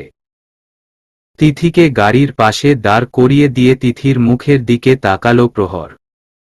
আর প্রহরের চোখে চোখ পড়তেই তিথি মনে প্রাণে আল্লাহকে ডাকতে শুরু করেছে। হয় বৃষ্টিটা এক্ষুনি শুরু হোক, নয়তো প্রহর ওকে এক্ষুনি গাড়িতে উঠতে না বলুক। এই মুহূর্তে আর কিছুই যেন চাওয়ার নেই মেয়েটার। প্রহর গাড়ির লক খুলতে এগিয়ে এসেও আবার কিছু একটা ভেবে তিথির মুখের দিকে তাকালো। সত্যিই জানতে চাইছো কথাগুলো? নাকি এখনই যেতে চাইছো না বলে বলছো জাস্ট? আরে কি বলছেন এসব? আপনিই তো বললেন আমার জানা উচিত, জিজ্ঞেস করা উচিত আপনি কোথায় যান, কেন গেছেন, কেন দেরি হলো। বলতে আপত্তি থাকলে বলতে হবে না। তিথি তাড়াহুড়ো করে কথাগুলো বলে একটু আমতা আমতা আর কি বলা যায় ভাবতে লাগল। এই রে, ভদ্রলোক যদি টের পায় তিথি বৃষ্টিতে ভেজার জন্য এত তালবাহানা করছে তাহলে কপালে কি আছে কে জানে। প্রহর অবশ্য এত ভাবনায় গেল না। তিথির দিকে এক নজর তাকিয়ে হাইওয়ের পিচ ঢালা রাস্তার দিকে যত দূরে চোখ যায় তাকালো। একটু পর পর একটা দুটো গাড়ি সা করে এসে পাশ কাটিয়ে চলে যাচ্ছে ওদের। গাড়ির হেডলাইট আর রাস্তার ল্যাম্পপোস্টের আলোয় যতটা সম্ভব তিথির দিকে নজর না পড়ে এমন করে দাঁড়ানোর চেষ্টা করল প্রহর। কথাগুলো শোনার পর তিথির মলিন মুখটা দেখার মতো মনের জোর প্রহরের নেই। কিন্তু তিথিকে কথাগুলো না বলেও শান্তি পাচ্ছে না প্রহর। আর এদিকে তিথিও বৃষ্টি নামার অপেক্ষা করতে করতে আগ্রহ নিয়ে প্রহরের দিকে তাকিয়ে আছে। প্রহর কি বলে শুনতে বড্ড বেশি কৌতূহল হচ্ছে তিথির। প্রহরের বলা প্রত্যেকটা কথার পিছনেই কোনো না কোনো রহস্যের গন্ধ পায় তিথি। তাই কৌতূহলটাও হয় প্রচণ্ড। আর লোকটার কথা তো 24 ঘন্টা ননস্টপ শুনতেও তিথির কোনো আপত্তি নেই। চট্টগ্রামে আসার পিছনে আমার কোনো ইম্পর্ট্যান্ট বিজনেস মিটিংয়ে অ্যাটেন্ড করা উদ্দেশ্য ছিল না তিথি। আমি এখানে এসেছি মূলত 3 জন লোককে খুঁজতে। ঠিক খুঁজতে বললে হয়তো ভুল বলা হবে। তাদেরকে ধরতে এসেছি আমি। এমন 3 জন লোক যাদেরকে আমি চিনি না। শুধুমাত্র তাদের চেহারা ছাড়া আর কোনো ডিটেইলসই আমার বা পুলিশ কারো জানা নেই। কি অদ্ভুত না? যাদের চিনি না জানি না তাদের ধাওয়া করতে চট্টগ্রামে মিথ্যে মিটিংয়ের নাটকটা সাজাতে হলো আমাকে। চিনেন না মানে? আর কারা এই ৩ জন লোক? আর পুলিশও উনাদের ব্যাপারে জানে না মানে? তোমাকে সেদিন প্রাপ্তির কথা বলতে গিয়ে অনেকগুলো ব্যাপার আমি স্কিপ করে গেছি তিথি। ইচ্ছে করে স্কিপ করেছি বলতে পারো। প্রাপ্তির আর আমার যেদিন এঙ্গেজমেন্ট অ্যানাউন্স হয় সেদিন হুট করেই প্রাপ্তি সেন্সলেস হয়ে যায়, এটা তোমাকে আমি বলেছি। প্রাপ্তিকে হসপিটালে নেয়ার পরে কয়েকটা দিন বেশ টেনশনে ছিলাম আমি। আর প্রাপ্তি হসপিটালে জাস্ট একটা চিঠি লিখে রেখে চলে যাওয়ার পর টেনশনের বদলে রাগ হয়েছিল আমার মেয়েটার উপরে। পরের ৭-৮টা দিন আমি প্রায় পাগলের মতো ঢাকা শহরের প্রায় প্রত্যেকটা গলিতে গিয়ে প্রাপ্তির ফটো দেখিয়ে জনে জনে জিজ্ঞেস করেছি এই মেয়েটাকে কেউ দেখেছে কিনা। যখন কোনো পজিটিভ রেসপন্স পেলাম না আমার আরও রাগ হলো। তারপর তোমার সাথে বিয়েটাও হলো। সেদিন রাতে আমার এক অফিসার ফ্রেন্ড কল করে জানালো প্রাপ্তিকে ওরা পুলিশ ফোর্স দিয়ে পুরো শহরে খুঁজেও কোথাও পায়নি। চিন্তা করতে পারো, মেয়েটা নিজের বাড়িতে যায়নি, রাস্তায়, এমনকি গেইটের কোনো দারোয়ান ওকে হসপিটাল থেকে বের হতে দেখেনি, হসপিটালের কোনো একটা সিসিটিভিতে ওর কোনো ফুটেজ নেই। জাস্ট হসপিটাল থেকেই যেন ভ্যানিশ হয়ে গেছে মেয়েটা। কোথাও খুঁজে পাওয়া যায়নি। এমনটা কি করে হবে? কেউ না কেউ তো দেখার কথা। সেদিন সবকিছু মিলিয়ে প্রাপ্তির উপরে রাগ যতটা হচ্ছিল, তার চেয়ে টেনশন হচ্ছিল বেশি। তাই তোমার সাথে ওভাবে রিঅ্যাক্ট করে ফেলেছিলাম। সকালে ছুটলাম প্রাপ্তির কেসটা যে সামলাচ্ছে সেই অফিসারদের কাছে। তাদের কাছে এবারে যা শুনলাম সেটা শুনে আমি রীতিমতো আকাশ থেকে পড়েছি। প্রাপ্তিকে যে ডক্টর ট্রিটমেন্ট করছিল সেই ডক্টর আঙ্কেল নাকি সুইসাইড করেছে। নর্মাল সুইসাইড কেস নয় এতটুকু জানতে পেরেছে ইনভেস্টিগেশন টিমটা। প্রাপ্তির খোঁজ পেলে আমাকে জানাবে বলে উনারা নিজেদের কাজে লেগে পড়লেন। আমিও ফিরে এলাম তোমার খোঁজে বাড়িতে। এত সব কিছুর পিছনে তোমার কোনো দোষ নেই কথাটা আমি নিজেকে বোঝানোর চেষ্টা করলাম। প্রাপ্তি নিজে থেকে পালিয়ে যাওয়ার মেয়ে নয় আমি জানি। ও কিছুতেই হসপিটাল থেকে একা বের হতে পারবে না এটা আমি শিওর। ওর শরীরের অবস্থা এতটাই খারাপ ছিল যে নিজে একা একা দাঁড়াতে পর্যন্ত কষ্ট হচ্ছিল প্রাপ্তির। কেউ তো ওকে নিয়ে গেছেই, কিন্তু কে সেটাই খুঁজে বের করার পালা এবারে। যে ৩ জনের কথা বললেন, উনারা নিয়ে গেছে আপুকে। আমি শিওর না ওই ৩ জনের সাথে প্রাপ্তির হারিয়ে যাওয়ার কোনো যোগসূত্র আছে কিনা সেটাও আমি শিওর না। ওদের ৩ জনের কাহিনীটা বলছি শোনো। তোমার সাথে যেদিন রাগারাগি হয়ে মেজাজ খারাপ করে তোমাকে বের করে দিলাম সেদিনের ঘটনা। নীরব অফিসে এসে একেবারে সোজা বাংলায় আমাকে ধুয়ে দিয়ে গেছে। আমি নাকি প্রাপ্তিকে খোঁজার চেষ্টাও করিনি, তোমাকে প্রাপ্তির জায়গাটা দিয়ে দিয়েছি ইত্যাদি ইত্যাদি। মেজাজটা এমন খারাপ হয়েছিল বলার মতো না। মেজাজ খারাপ হওয়ার কারণ আসলেই প্রাপ্তির ব্যাপারটা নিয়ে অফিসাররা কোনো আপডেট দিচ্ছিল না। আমিও তত সিরিয়াসলি ব্যাপারটা নিয়ে মাথা ঘামাচ্ছিলাম না। রাগটা নিজের উপরে উঠেছিল আর ঝাড়লাম তোমার উপরে। ২ দিন পুরো ঘরবন্দি হয়ে কি সব ভেবেছি আমি নিজেও জানি না। তারপর তোমার বাড়িতে গিয়ে তোমাকে না পেয়ে তো মাথা খারাপ হওয়ার জোগাড় আমার। যা হোক শেষমেশ প্রাপ্তির জন্যই তোমাকে খুঁজে পেলাম। ওহ, তারপরের ব্যাপারটা আরও ইন্টারেস্টিং। আমি তোমাকে নিয়ে ব্যস্ত। এর মধ্যে অফিসাররা আমাকে জানালো তোমাকে খুঁজতে। আমি তোমাদের বাড়িতে আশ্রম থেকে আবার ফেরার পথে একটা গাড়ি আমাকে লাগাতার ফলো করছিল। বেশ কয়েক ঘন্টা পর পর গাড়ির ড্রাইভার বদল হয়, কখনো হয়তো গাড়িও বদল হয়। ব্যাপারটা পুলিশেরা খেয়াল করে আমাকে জানায়।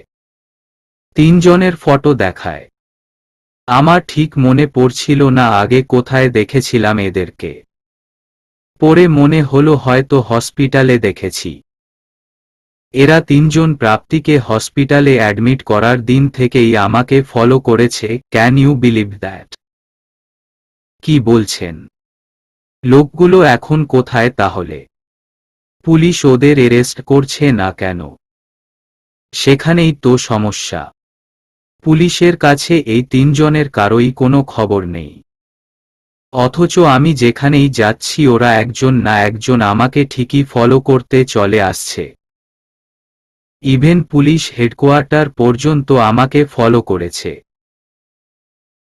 অথচ পুলিশদের ধরা ছোঁয়ার বাইরে ওনারা। তাহলে কি হবে?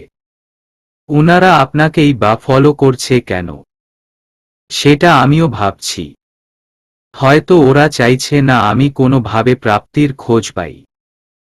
এমনও তো হতে পারে ওনারা ভাবছে আপনি প্রাপ্তিকে কোথাও লুকিয়ে রেখেছেন। আর তাই ওনারা আপনাকে ফলো করে প্রাপ্তির খোঁজ বের করতে চাইছে। এটাও হতে পারে। কিন্তু প্রাপ্তি কোথায় আছে জানলে গিয়ে সবার আগে মেয়েটাকে 2টো চড় লাগাতাম আমি। সাহস কত বড় মেয়েটার, আমিও সেটা দেখতাম। এমনও তো হতে পারে যে কেউ আপুকে কিডন্যাপ করেছে। হয়তো উনি নিজের ইচ্ছেও যাননি। তিথির প্রশ্নটা শুনে প্রহরের বুকের ভিতরটা একবার ধক করে উঠল। প্রাপ্তি যে কিডন্যাপ হতে পারে এটা প্রহর জানে। আর এ ব্যাপারে প্রহরের কোনো কনফিউশন নেই। তবু তিথির কাপা কণ্ঠে প্রশ্নটা শুনে প্রহর চমকে উঠেছে। প্রাপ্তির জন্য টেনশন থেকে বুকের ভিতরটা কেঁপে উঠেছে নাকি তিথির জন্য প্রহর সেটা বুঝতে পারছে না। কিন্তু মেয়েটার গলাটা ভারী হয়ে আসছে এটাও বুঝতে দেরি হলো না প্রহরের। এই মুহূর্তে প্রহরের ইচ্ছে করছে তিথিকে বুকে জড়িয়ে নিতে। কিন্তু কোনো একটা অদৃশ্য অপরাধবোধ তিথির দিকে তাকাতে আটকাচ্ছে প্রহরকে। প্রহর মনে প্রাণে জানে সে কোনো অসৎ উদ্দেশ্য নিয়ে তিথিকে নিয়ে বের হয়নি। অনেক প্ল্যান করে তিথিকে চমকে দিবে বলেই নিয়ে এসেছে। আবার এটাও জানে কথাগুলো শোনার পর মেয়েটা আবার মন খারাপ করবে। তিথি স্বীকার করুক বা না করুক ওর মাথায় প্রাপ্তির হুট করে হারিয়ে যাওয়ার ব্যাপারটা গেঁথে যাবে। চাইলেও সেটা প্রহর তিথির মন থেকে মুছে ফেলতে পারবে না। প্রাপ্তি নিজের ইচ্ছেও যাক বা কেউ ওকে নিয়ে যাক, কিন্তু যাওয়ার চয়েসটা ওর নিজের ছিল। ও নিজে থেকেই চলে যেতে চেয়েছে আমার জীবন থেকে। যেভাবেই হোক চলেও গেছে। হ্যাঁ, আমি ওকে খুঁজে বের করার চেষ্টা করছি। ওকে আবার নিজের জীবনে ফিরিয়ে আনতে চাই বলে নয়। ও যেখানেই আছে সুস্থ আছে এইটুকু এশিওর করার জন্য। ডক্টরের কথা অনুযায়ী ওর হাতে সময় খুব কম। আমি চাই না জীবনের শেষ সময়টা ও সবার থেকে দূরে গিয়ে কষ্ট পাক। ওকে সুস্থ করার জন্য যা করতে হয় আমি প্রয়োজনে সেটাও করব। কিন্তু ওকে একা তিলে তিলে মরতে দেখতে পারব না। প্রহরের কথাগুলো শুনতে শুনতে প্রচণ্ড কান্না পাচ্ছিল তিথির। প্রহরকে প্রাপ্তির কিডন্যাপিংয়ের কথাটা বলতে গিয়ে গলাটা কেঁপে আরও কান্না আসছিল বলে কয়েকটা পা পিছিয়ে এসেছে, দু হাতে নিজের মুখ চেপে কান্না আটকানোর চেষ্টা করল তিথি। প্রহর অন্যদিকে মুখ ফিরিয়ে নিশ্চুপ হয়ে কিছু ভাবছে। হয়তো প্রাপ্তির কথাই ভাবছে। সেটা ভেবেও কান্নায় চোখ জোড়া ঝাপসা হয়ে এলো তিথির। কান্নার বেগের দমকে হেঁচকি উঠছিল তিথির। সেটা সামলানোর চেষ্টায় মুখে হাত দিতেই পিছন থেকে একটা শক্ত হাত তিথির নাক মুখ চেপে ধরে, অন্য হাতে তিথির একটা হাত মোচকে ধরে পিছন দিকে টেনে নিয়ে চলল সরু রাস্তাটার দিকে। শক্তিশালী একটা হাতের নিচে নিজের দুটো হাতই চাপা পড়ে প্রায় দম আটকে আসছিল তিথির। চিৎকার করে প্রহরকে ডাকার চেষ্টাও ব্যর্থ হল। সরু মাটির রাস্তাটা দিয়ে প্রায় টেনে হেঁচড়ে তিথিকে বেশ কিছু দূর নিয়ে যাওয়ার ফাঁকে ঝুম বৃষ্টি নামল। এতক্ষণ মনে মনে বৃষ্টির জন্য প্রার্থনা করে, এবারে তিথির নিজের কাছেই বৃষ্টিটাকে অভিশাপ মনে হল। এই ঝুম বৃষ্টিতে প্রহর কি দেখতে পাবে ওকে? নাকি এখানেই শেষ দেখা আজ দুজনের? চলবে।